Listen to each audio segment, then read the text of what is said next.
welcome to another episode on the JayBee and Milly channel, where we will be reviewing Scooby Doo and Guess Who. So I realise we've not done these for a while, we're kind of picking up where we left off, but also as part of a special announcement this week that will follow on later in this video. So let's get straight into the episode. Today we are reviewing Quit Clowning. So I guess as always, kind of starting off with a little bit of an overview and also knowledge of the guests. So I guess with this one, an old kind of news station is shutting down and they bring in the celebrity guest to save the show. So the guest we have here is Kenan Thompson, I believe.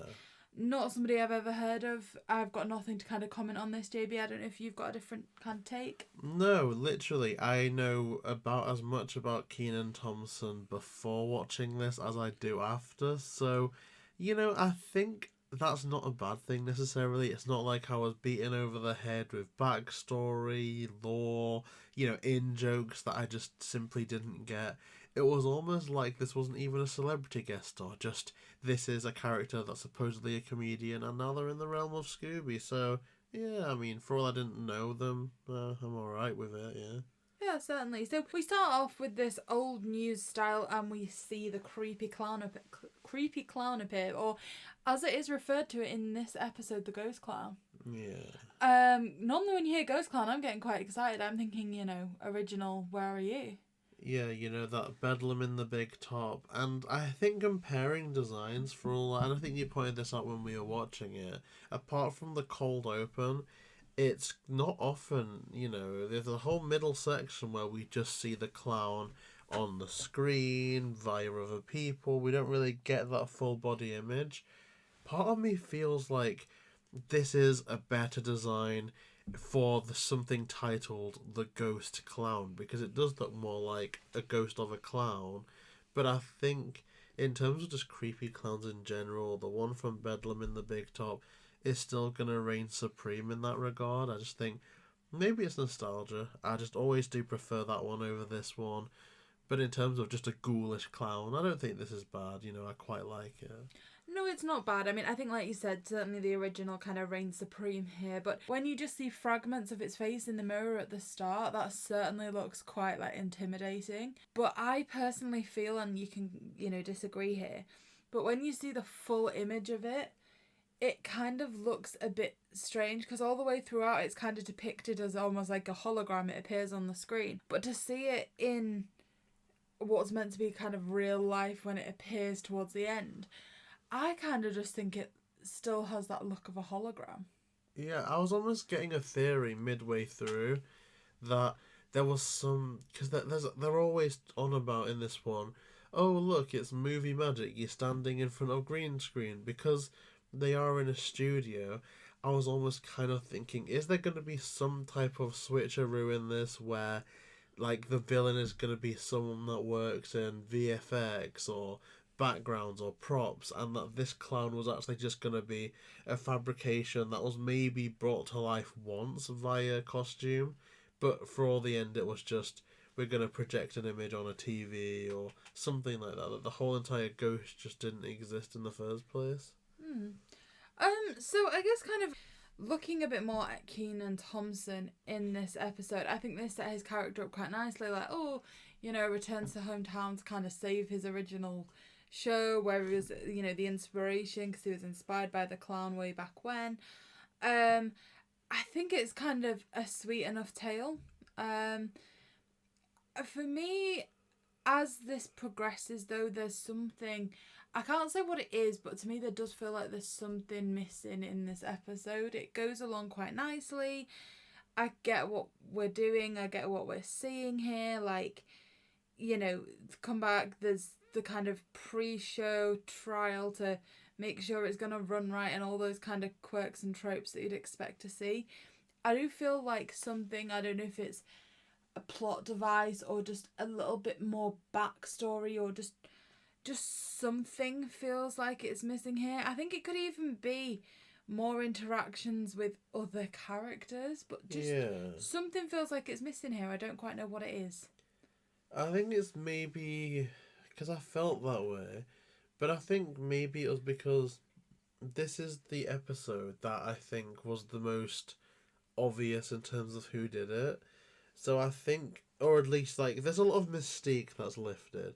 You know, quite often maybe it is obvious, but it's just one person. There's one person that gets introduced, and then they don't show up again. Oh, I guess it's them. Or, you know, we're all crowded around the villain now. One person that was in the episode isn't here. It's going to be them. Whereas in this, we do get Velma snooping around for clues, like with... Is it the old VHS tape? Are they even VHS tapes? I think they are. It does look like VHS tapes, which is kind of interesting based on when this came out, but I think it's that timeless Scooby thing, if you think the time, I don't know how the age, like how when VHS were even invented, but like, and this is just a spoiler, just because it was so obvious to me. So it gets revealed midway through that there is a VHS tape which contains one of the old shows of the clown splatting a pie in the face of a young boy in the audience, who then transpires that it is a paid actor and whatnot, so it's not like you're just splatting a random kid in the face. But that kid, quite clearly a young kid, is now like the head of inspection, or well, I don't quite remember what he is. But... He's their attorney, isn't he? Yes, the attorney, that's correct. And he is literally like old guy. So I would guess, you know, I don't know when this was released, 2017, 2018, minus all that time. I don't even know if that's getting to the age of VHS. But I think for people watching it that are kids, that era of old things being on tapes is such a bygone era that it will just hammer home to them how old it is, and that it is plausible that this kid is now of an adult age with an adult job. So, yeah, it just ruins the mystique in a way that you know that they're just playing that sequence because it's going to be relevant. And it isn't too subtle. You have a good zoom in of the pie getting splat in the face, and so it's like, okay, I kind of know where this is going now. I'm just happy that there's a scene that transpires because it's relevant. Like, one of the most jarring scenes for me in this is that weird rap. Oh, yeah, where Kenan Thompson's like, I can be Keenan the mystery solver, and starts rapping. Yeah, I'm gonna be the host that catches the ghost, and I'm gonna have a Scooby snack on my back, and like whatever he's saying, like that's... There's a few little scenes in this that kind of irk me a little bit. That's one of them, and the other one is when Velma's in that soundproof booth. Kenan Thompson walks in, shuts the door behind him, but then they can both open the door and leave. Yet Velma was just trapped in there screaming for help. I think I don't know if I caught this wrong. I probably did because I'm trying to justify it.